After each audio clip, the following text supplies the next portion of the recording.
बिस्मिल्लाहिर्रहमानिर्रहीम, अस्सलाम वालेकुम। उर्दू पॉइंट के प्रोग्राम न्यूज़ रूम में खुशामदीद। आपका मेज़बान रुखशान मीर आपकी खिदमत में हाजिर है। दिन भर की अहम खबरें और उनकी तफसील आपकी खिदमत में पेश करेंगे। साबिक वज़ीर आज़म मियाँ मोहम्मद नवाज शरीफ पाकिस्तान वापस पहुँच गए हैं। नैब में केसेस का सामना करेंगे। साबिक वज़ीर आज़म नवाज शरीफ साहब लंदन में मुकीम थे। उनकी अहलिया जो ज़ेर इलाज है, उनकी तीमारदारी के लिए उनके पास मौजूद थे, मगर नैब में उनके खिलाफ केसेस जारी थे। अब साबिक वज़ीर आज़म नवाज शरीफ साहब आज पाकिस्तान पहुंचे हैं, तो 3 नवंबर कल सुबह वो नैब अदालत के सामने पेश होंगे। साबिक वज़ीर आज़म को एयरपोर्ट से पंजाब हाउस इस्लामाबाद तक 30 गाड़ियों के काफिले में पहुंचाया गया और उनका इस्तकबाल करने एयरपोर्ट पर पाकिस्तान मुस्लिम लीग नवाज के सीनियर रहनुमा ख्वाजा साद रफ़ीक, परवेज़ रशीद, मुशाहिदुल्लाह खान, डॉक्टर आसिफ किरमानी और दीगर रहनुमा शामिल थे। सबसे पहले वो एयरपोर्ट में गए और एयरपोर्ट के रावल लाउंज में उन्होंने पार्टी वर्कर से खिताब किया। वहाँ पर बड़ी तादाद मौजूद नहीं थी, चूँकि नवाज शरीफ ने पहले ही मना कर दिया था कि कारकुनान बड़ी तादाद में एयरपोर्ट ना पहुँचे। उसके बाद उनको पंजाब हाउस ले जाया गया, जहाँ पर उन्होंने मुशावरती इजलास से खिताब किया। जब वो पंजाब हाउस पहुँचे तो वहाँ पर बड़ी तादाद कारकुनान की मौजूद थी और उन्होंने वही रवायती नारेबाजी जो मुस्लिम लीग नवाज के कारकुनान करते हैं, शेर आया, और नवाज शरीफ साहब ने आकर बड़ा कारनामा सर अंजाम दिया, जबकि नवाज शरीफ साहब की ड्यूटी थी और वो बाउंड थे कि वो नैब अदालत के सामने पेश होते। जो चार्जेस और रेफरेंसेस उनके खिलाफ हैं, उनका साबिक वज़ीर आज़म नवाज शरीफ साहब जवाब देते। वहाँ पर थोड़ा सा नैब से जो कौमी एहतसाबी अदारा है, नेशनल अकाउंटेबिलिटी ब्यूरो, उसकी एक टीम एयरपोर्ट पहुंची जिन्होंने नवाज शरीफ साहब से समन की तामील करवानी थी, और फिर डीजी नैब ने उनको रोक दिया और कहा कि आप एयरपोर्ट के रावल लाउंज में ना जाएं, जहां पर वो पार्टी कारकुनान से खिताब कर रहे हैं, उनको पंजाब हाउस आने दें। जब वो पंजाब हाउस आएंगे, नवाज शरीफ साहब उस वक्त नेशनल अकाउंटेबिलिटी ब्यूरो की टीम जाए और उनसे समन की तामील करवाएं, और ऐसा ही हुआ। तमाम मामला तय पा गए और कल सुबह 3 नवंबर को साबिक वज़ीर आज़म नवाज शरीफ नैब अदालत में पेश होंगे और केसेस का सामना भी करेंगे।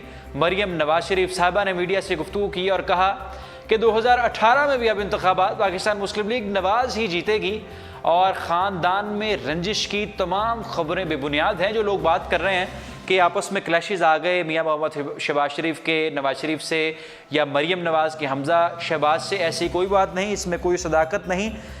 पार्टी और ख़ानदान, जो शरीफ डायनेस्टी है, जो शरीफ शाही ख़ानदान है, वो उसमें रंजिश कोई नहीं। 2018 में इंतखाबात वही जीतेंगे। एक बात तो उनकी ठीक हो सकती है कि रंजिश नहीं, हो सकता है मामला ठीक हो, व्यू पॉइंट में तब्दीली हो, मगर 2018 में मुस्लिम लीग नवाज की हुकूमत बनाने के चांसेस भी कम ही दिखाई देते हैं। और इंतखाबात भी, जो ख़बर पर नज़र रखने वाले लोग हैं वो कहते हैं कि इंतखाबात भी अभी अंधेरे में ही हैं, कोई इस पर मज़ीद कोई अभी इस पर हतमी राय कायम नहीं की जा सकती। कौमी एहतसाबी अदारे ने LDA से हसन और हुसैन नवाज साहब की प्रॉपर्टीज़ के बारे में भी मालूमात इकट्ठा करना शुरू कर दी हैं और उनके गिर्द भी अब घेरा तंग किया जा रहा है। ना सिर्फ शरीफ ख़ानदान बल्कि चौधरी बरादरान, चौधरी परवेज़ इलाही, चौधरी शुजात हुसैन काफ लीग वाले और पाकिस्तान तहरीक इंसाफ के सीनियर रहनुमा अलीम खान के ख़िलाफ़ भी नेशनल अकाउंटेबिलिटी ब्यूरो ने केसेस खोल दिए हैं। और आज तो अलीम खान साहब का एक वीडियो क्लिप भी आया जिसमें उन्होंने कहा कि ये बदले की सियासत है, इंतकामी सियासत है। शहबाज शरीफ साहब वज़ीर आला थे, मैं अपोजिशन में था, अगर कोई ऐसा मामला है तो मुझे शहबाज शरीफ साहब ने पकड़ा क्यों नहीं।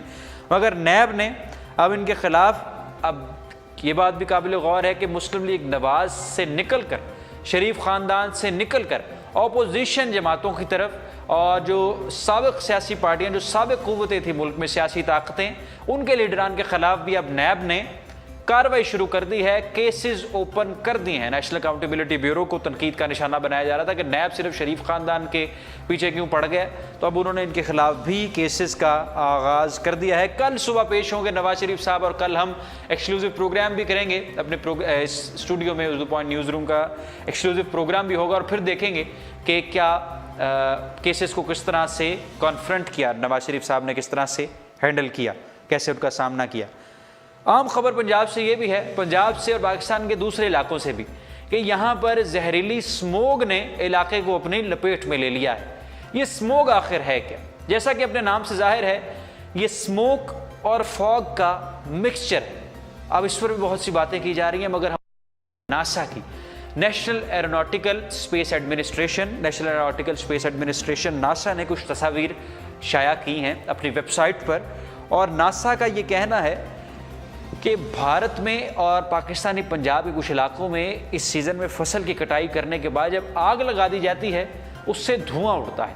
اسے جب دھواں اڑتا ہے اور پھر سردی کی جو اوس ہے، جو فاگ ہے، وہ مل کر اسموگ پیدا کر دیتی ہے. اس کی وجہ دوسرے ترقیاتی پروجیکٹس بھی ہو سکتے ہیں، ٹریفک جو بہت زیادہ ہے وہ بھی ہو سکتی ہے، گاڑیوں کا دھواں بھی ہو سکتا ہے، اور دوسرے بھی اس کے مسئلے ہو سکتے ہیں. مگر ناسا نے کہا کہ اس سیزن میں فصلوں کو جلانا اور ان کا دھواں نکلنا اور آپس میں دھند کا ملنا، یہ اسموک کی بڑی وجہ ہے جو پاکستان میں اور پنجاب میں بالخصوص اس وقت شہریوں کے لیے پریشانی کا باعث بنی ہوئی ہے. آنکھوں میں جلن، گلے کی خراش، کھانسی اور ازدمے کے مریضوں کے لیے بہت پریشانی کا باعث ہے. لاہور میں کم سے کم حد نگاہ 300 میٹر، فیصل آباد میں حد نگاہ 400، جبکہ ساہیوال اور ٹوبہ ٹیک سنگھ میں حد نگاہ 20 میٹر ریکارڈ کی گئی. اور جنوبی پنجاب میں بھی شدید دھند اور اسموگ کا سلسلہ جاری ہے، جہاں ملتان، بہاولپور، بہاول نگر، حافظ آباد، گجرات، خانیوال اور جہانیہ میں اب تک دھند اور اسموگ ہے. اب اس کی احتیاطی تدابیر کیا ہیں؟ احتیاطی تدابیر کی طرف آتے ہیں. ڈاکٹرز نے یہ کہا ہے کہ اپنے گھر کے کھڑکیاں اور دروازے آپ بند رکھیں، غیر ضروری طور پر نہ کھولیں جس سے آلودگی اور گندی ہوا یا اسموگ آپ کے کمروں میں داخل نہ ہو سکے. چونکہ ان مہینوں میں بارش بھی نہیں ہوتی، مشکل ہی ہوتی ہے نومبر دسمبر میں بارش، تو بارش کے بعد تو سلسلہ ٹھیک ہو جائے گا.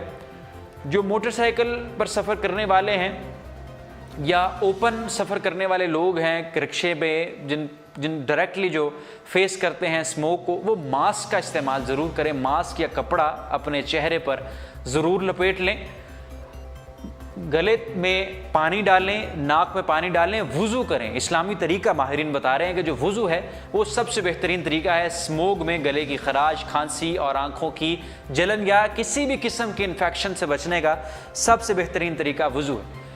اس کے بعد پانی پئیں اور غیر ضروری طور پر گھر سے نہ نکلیں. جو اشخاص جاگنگ کرتے ہیں وہ اس سیزن میں جاگنگ نہ کریں، کم سے کم اپنے پھیپھڑوں کو استعمال میں لائیں تاکہ جو اسموگ ہے، جو آلودہ فضا ہے، ہوا ہے، وہ آپ کے اندر داخل نہ ہو اور پریشانی کا باعث نہ بنے. تو یہ بہت اہم خبر تھی اور یہ احتیاطی تدابیر تھی جو ہم نے اپنے پروگرام نیوز روم میں لازمی سمجھا اپنے ناظرین کے ساتھ شیئر کرنا. کل 4 نومبر ہے اور 4 نومبر کو سندھ بھر میں عام تعطیل ہوگی. سندھ میں چھٹی ہے جس کی وجہ شاہ عبداللطیف بھٹائی کے عرس ان کا عرس ہے. شاہ عبداللطیف بھٹائی کا عرس ہے جس کے پیش نظر سندھ بھر میں کل مورخہ 4 نومبر کو چھٹی ہے.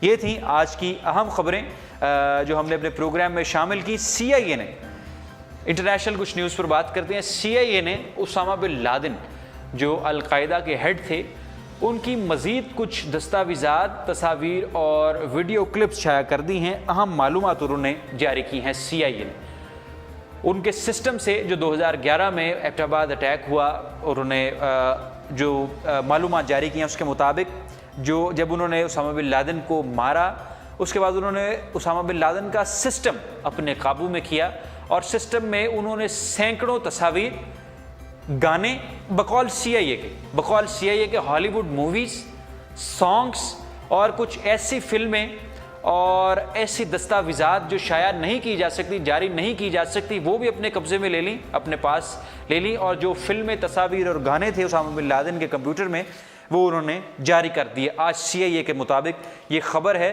جو آپ اس کی تفصیل ہماری ویب سائٹ www.urdupoint پر پڑھ سکتے ہیں.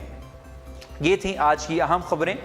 نواز شریف صاحب کل پیش ہوں گے، نیب عدالت میں کیسز کا سامنا کریں گے اور احتساب عدالت نے جو نواز شریف صاحب نے ایک درخواست دائر کی تھی کہ ریفرنسز کو یکجا کیا جائے یا ریفرنسز کو یکجا کر کے ان کو فیس کرے، 3 ریفرنسز کو، وہ اسلام آباد ہائی کورٹ نے ان کی درخواست کو مسترد کر دیا ہے. اب نواز شریف صاحب کے پاس یہ چارہ بھی نہیں اور نواز شریف صاحب کو کل بلا بھی لیا ہے اور نواز شریف صاحب سے جو ایون فیلڈ فلیٹس ہیں اور جو دیگر پراپرٹیز ہیں اس کے حوالے سے اہم